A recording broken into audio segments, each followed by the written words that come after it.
ओम शांति। 26 अगस्त 2026 के बाबा के मधुर महावाक्य।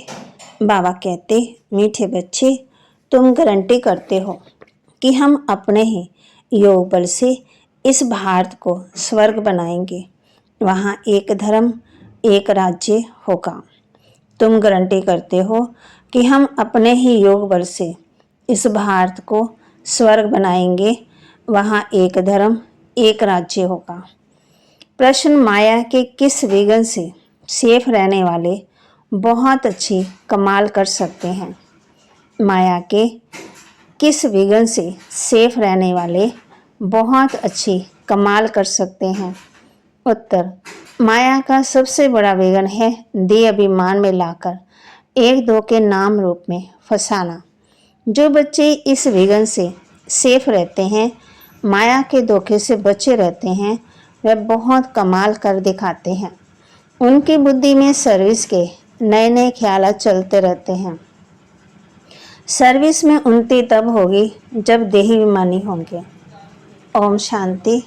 बाप आए हैं रूहानी बच्चों को श्रीमत देने। ये तो बच्चे जानते हैं कि थोड़े समय के अंदर ड्रामा प्लान अनुसार सारा कार्य होना ही है। हम रावणपुरी को विष्णुपुरी बनाते हैं। अब बाप भी गुप्त तो पढ़ाई भी गुप्त। सेंटर्स तो बहुत हैं, छोटे बड़े गांव में सेंटर्स हैं, और बच्चे भी बहुत हैं, और भी दिन प्रतिदिन बढ़ते जाएंगे। लिटरेचर में भी लिखते हैं कि हम इस भारत भूमि को स्वर्ग बनाकर ही छोड़ेंगे। तुमको ये भारत भूमि बहुत प्यारी है, क्योंकि तुम जानते हो कि ये भारतीय स्वर्ग था। उनको 5000 वर्ष हुए हैं। भारत बहुत शानदार था। तुम ब्रह्मा मुख वंशावली बच्चों को ये नॉलेज है। इस भारत को श्रीमत पर स्वर्ग बनाना पड़े, सबको रास्ता बताना है, और कोई खिटपिट की यहाँ बात नहीं। आपस में बैठ राय करनी चाहिए कि इन चित्रों द्वारा ऐसी क्या एडवर्टाइज करें जो अखबार में भी ये चित्र डालें। आपस में इस पर सेमिनार करना चाहिए। जैसे उस गवर्नमेंट के लोग आपस में मिलते हैं, राय करते हैं, तो भारत को हम कैसे सुधारें। ये जो इतने मतभेद हो गए हैं, उनको आपस में मिलकर ठीक करें, और भारत में सुख शांति कैसे स्थापन हो। ऐसे तुम भी रूहानी पांडव गवर्नमेंट हो। ये बड़ी ईश्वरीय गवर्नमेंट है। पतित पावन बाप ही पतित बच्चों को पावन बनाकर पावन दुनिया का मालिक बनाते हैं।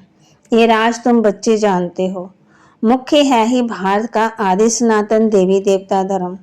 ये है रुद्र ज्ञान यज्ञ। रुद्र कहा जाता है शिव बाबा को। अब तुमको बाप ने आकर के जगाया है, तुमको फिर औरों को जगाना है। ड्रामा प्लान अनुसार तुम जागते रहते हो।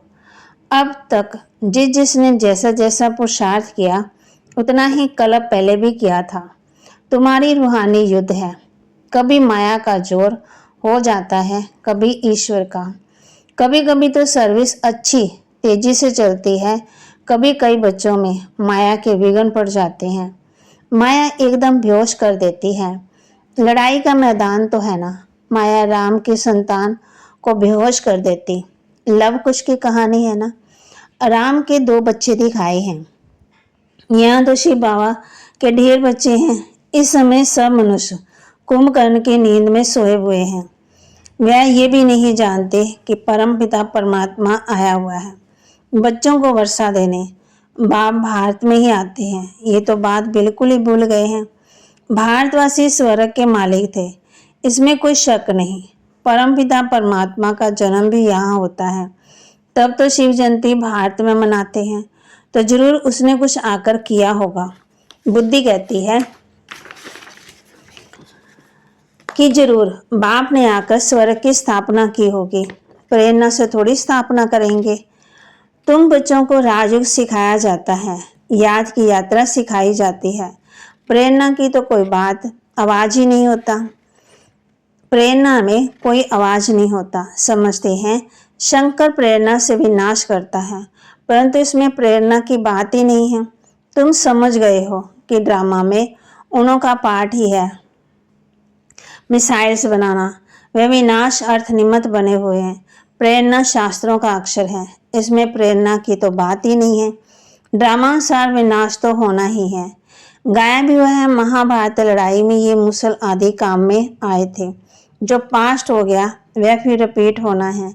तुम गारंटी करते हो कि हम योग बल से स्वर्ग की स्थापना करेंगे।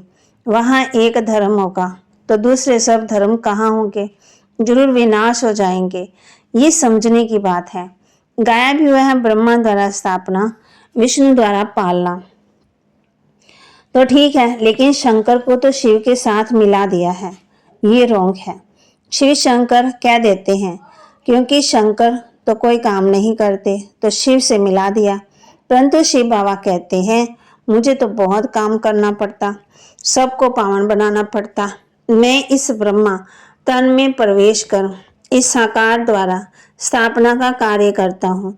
शंकर का कोई पाठ नहीं, शिव की पूजा होती है। शिव ही कल्याणकारी झोली भरने वाला है। शिव परमात्मा नमे कहते हैं ना, ये ब्रह्मा भी प्रजापिता ठहरा। ब्रह्मा सो विष्णु, विष्णु सो ब्रह्मा। ये तो बड़ी गुप्त बातें हैं, ये से तुम बच्चे ही जानते हो। सेंसिबल बच्चों की बुद्धि में ये ज्ञान झट समझ में आ जाता है। कुछ को मनुष्य तो कुछ भी समझ नहीं है ना कि पतित पावन बाप कब आएंगे। अब तो कलयुग का अंत है। अगर कहते हैं कि कलयुग के अंत में 40,000 वर्ष पड़े हैं तो अभी कितना और पतित बनेंगे, कितना दुख सहन करेंगे। कलयुग में सुख तो होगा ही नहीं। कुछ भी न जाने कान बेचारे घोर अंधियारे में पड़े हैं। तुम बच्चों को आपस में मिलकर राय करनी चाहिए कि कैसे सर्विस को बढ़ाएं। बाप प्लान तो बताते रहते हैं, फिर बच्चों को आपस में मिलना है, चित्रों पर अच्छी रीति समझाना है। ये भी ड्रामा अनुसार चित्र बनते जा रहे हैं। बच्चे जानते हैं कि जो जो समय पास होता जाता है हूबहू ड्रामा चलता रहता है। बच्चों की अवस्था तो कब ऊपर कब नीचे ये चलता रहेगा। बाबा भी साक्षी होकर देखता है। कभी कभी बच्चों पर ग्रहचारी बैठती है तो उनको मिटाने के लिए प्रयत्न कराते हैं। बाबा घड़ी घड़ी कहते हैं कि बाप को याद करो, लेकिन देह विमान में आ जाते हैं, इसलिए ठोकरें खाते हैं। इसमें देह विमानी बनना पड़े, परंतु बच्चों में देह विमान बहुत है। तुम देह विमानी बनो तो बाप की याद रहे, फिर सर्विस की उन्नति भी होती रहेगी। जिनको ऊंच पद पाना है वह सदा सर्विस में लगे रहेंगे। तकदीर में अगर नहीं है तो तदबीर भी नहीं करेंगे। खुद कहते हैं कि बाबा हमको धारणा नहीं होती, बुद्धि में नहीं बैठता। धारणा अगर नहीं होती है तो खुशी भी नहीं रहती। जिनको धारणा होती है तो खुशी भी रहती है। समझते हैं कि शिव बाबा आया हुआ है।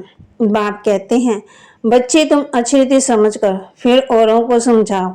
कोई तो सर्विस में लग जाते हैं, पुरुषार्थ करते रहते हैं।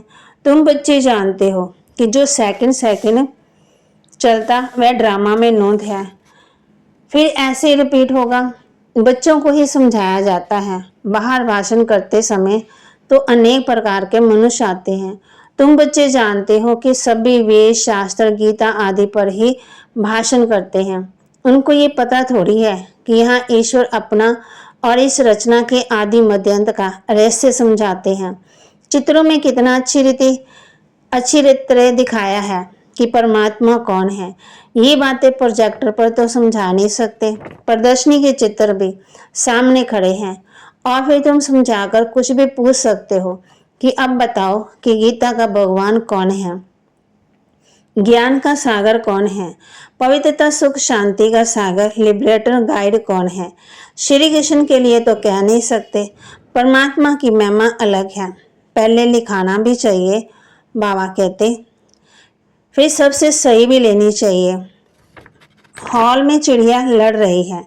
इस समय सारी दुनिया में लड़ाई झगड़ा ही है। बाबा के समय चिड़िया आई होंगी कमरे में, सब आपस में लड़ते रहते हैं। 5 विकार भी मनुष्य में गाए जाते हैं, जानवरों की तो बात ही नहीं है। बाबा कहते कलयुग में है आश्रय संप्रदाय, सतयुग में है दैवी संप्रदाय।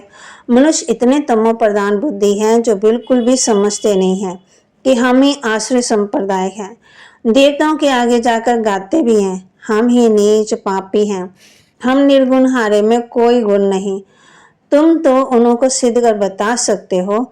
सीढ़ी के चित्र में बड़ा क्लियर है, दिखाया हुआ है कि कैसे चढ़ती कला है फिर उतरती कला है।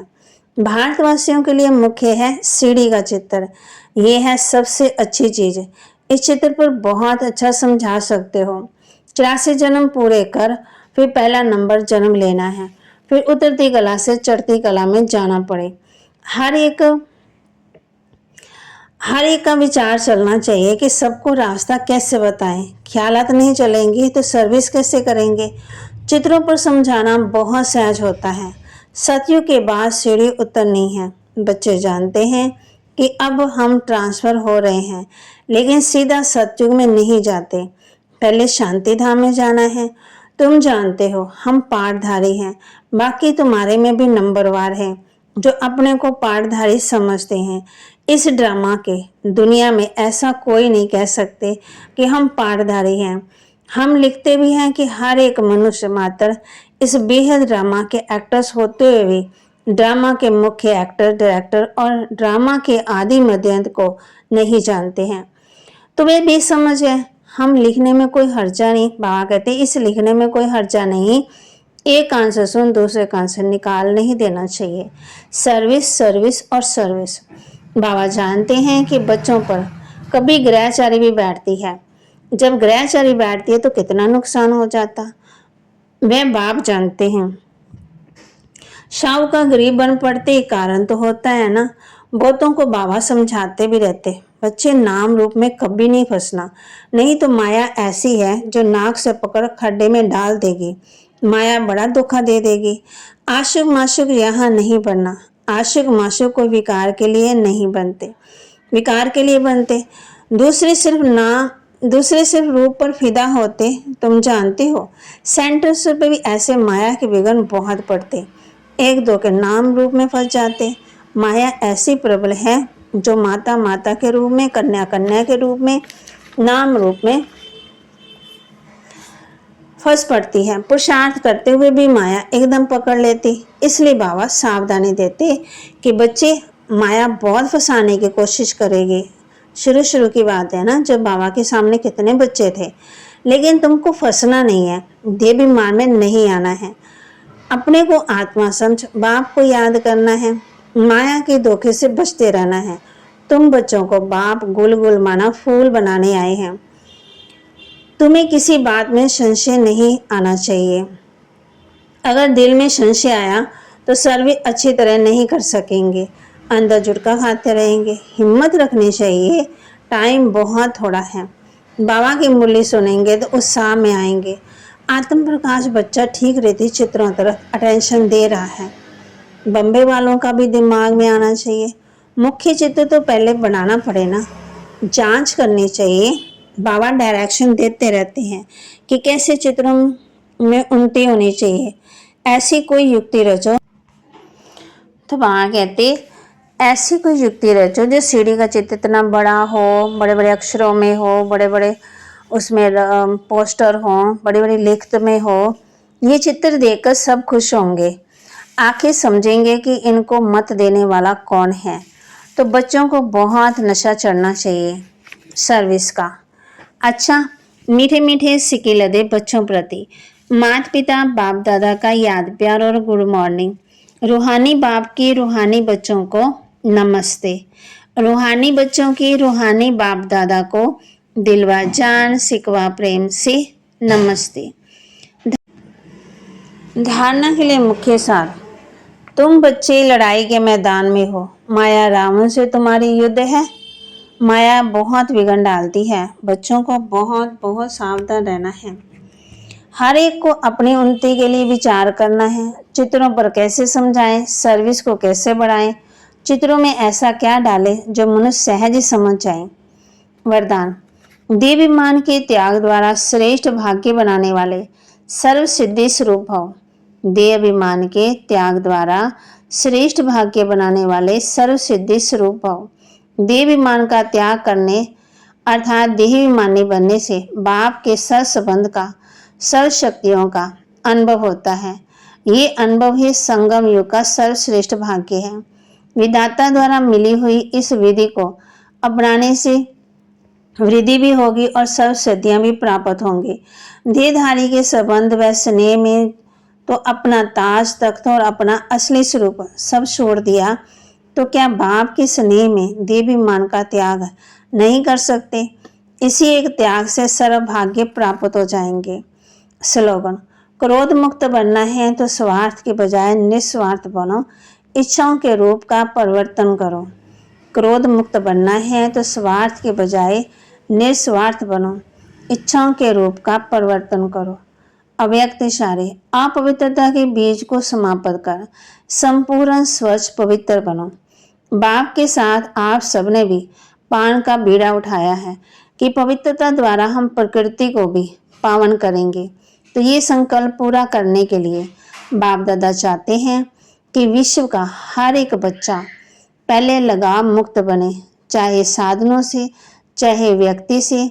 साधनों को यूज करना और चीज है, लगाव अलग चीज है। तो बाप दादा हर बच्चे को पहले लगाव मुक्त बनाना चाहते हैं।